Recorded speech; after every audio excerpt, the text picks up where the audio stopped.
Good afternoon, fellow believers in Jesus Christ. I have a message for you today.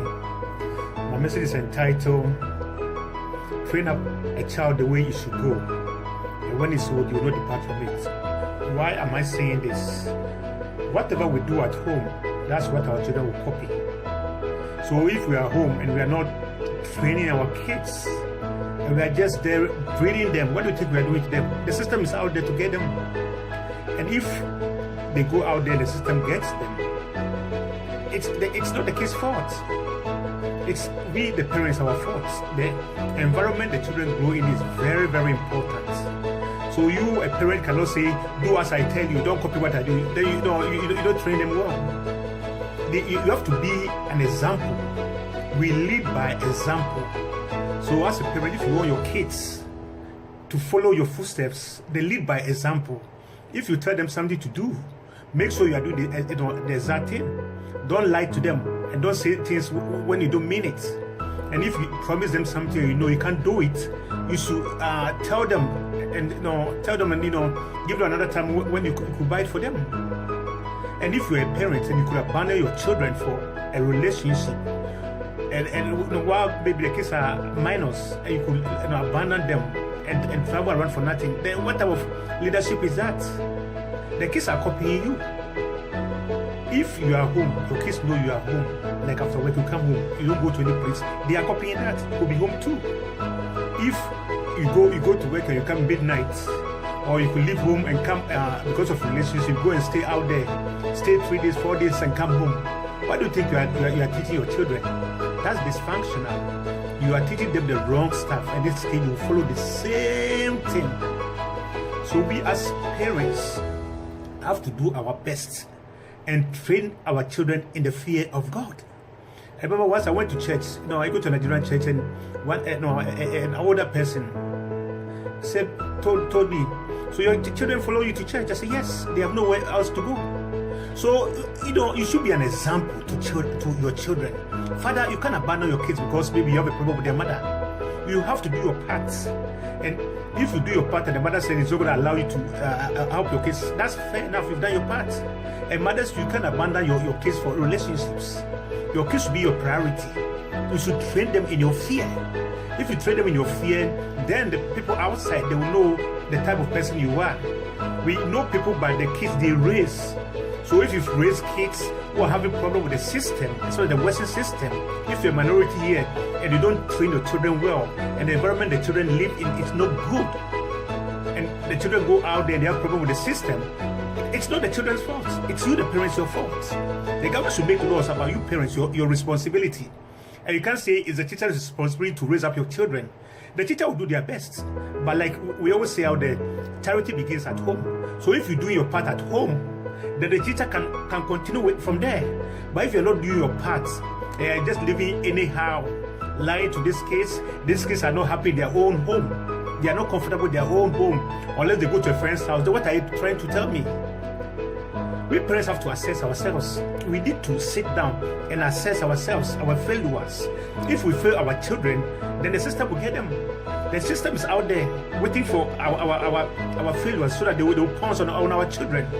So you parents who go and blame the system is no good, it's anti-black, anti-minority, I don't blame the system.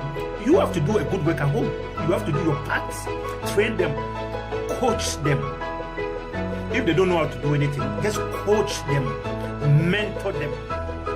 If you have kids and they're growing up, you can't say, okay, my kids is working and I want them to save all the money.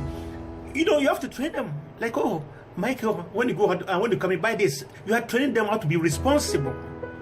Michael, I'm sort of, let's say, Vim, when you come in from work, buy Vim. You see, you have to train them. And sooner or later, you see that you don't have to tell them, no, the kids they have to buy for home. So you don't always have to go out to be running around. But many parents choose that. They want to make the kids their princes so that they don't train them to do anything in life. If we do that, we are failing them. Because these kids look up to, and God has given them these kids for a purpose.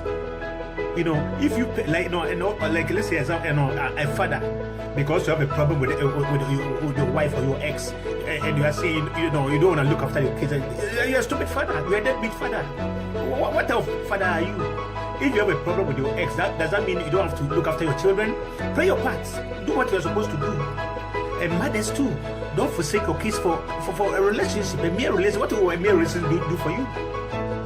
If whatever you are doing now, that's what your children will do to you in the future. In Canada here, there's a system. They say the kids have a motto which says, you do me, I do you.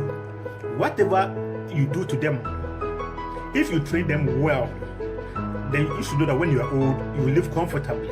This kid will look after you. But if you abandon them, you don't care for their needs, you don't anything that they don't provide, you don't provide a good environment for them to live in. Then what are you? You've abandoned them. So many parents have failed their kids because of that they are paying the consequences. Many parents in the West have failed their kids. All the kids want from them is their money. You could see that these kids are using the manipulative style. I have a friend whose own child, though she's an adult, who can boss this woman around. And the way sometimes if you ask the kid, the woman, why are you doing this to your mom? The eyes that this woman will use to look at you rather want to vanish from the scene. You see, it's raising the children. This, if you look at this and you dig deeply, the mother has failed this kid. We don't have to do that. We have to train them properly so that the devil out there will not get them. The police will not have nothing to do with them. If your kids here and they're always running around, they go out, they come midnight and they are underage. They go to friends and they don't want to come home. They feel more comfortable in their friend's house. You as a parent should evaluate why that is happening. You have to evaluate and assess it. Why these kids are doing that. Because the Bible says we should train up a child the way he should go. And when he's old, you will not depart from it. Therefore, if our kids have grown and a whole lot of things are happening to them, then we fail them. So this afternoon, my message is to parents, fathers and mothers. Don't abandon your kids because for a relationship out there, or forsake your kid because you don't get along with the father or the mother. Do your part, because that's the requirement God asks for you. Do your part, and God will do his part, and the teacher at school will do his part, and the sister will do its part. But if we let them do, and you can't control them if you're at home. You want to go outside to a function and correct your kid there. How can you do that? You should be able to control them at home. Then when you go out, you don't have to go and correct them. Hey, stop. What type of nonsense is that? We have to train them well so that when we go out, we will not be correcting them. The work starts from home. When you do a good job of raising kids well, properly, so that you don't give authority to them for them to usurp it over you, and train them properly. When you go out there, the kid will not exhibit any bad or negative character or attitude. So parents, let's be careful about all these things and stop blaming the system. The system is anti-black. The system is anti-minority. It's not the system. It's we have the part to play. Charity begins at home, and what we do at home is what the children are copying day in and day out. This is my message for you this afternoon, and I hope that we will go back and assess where we failed our children and put in a corrective action so that all this that is dysfunctional and happening in our houses will stop. Share this video with one another and encourage one another and tell them to be focused and train their children in the way they should go. Amen.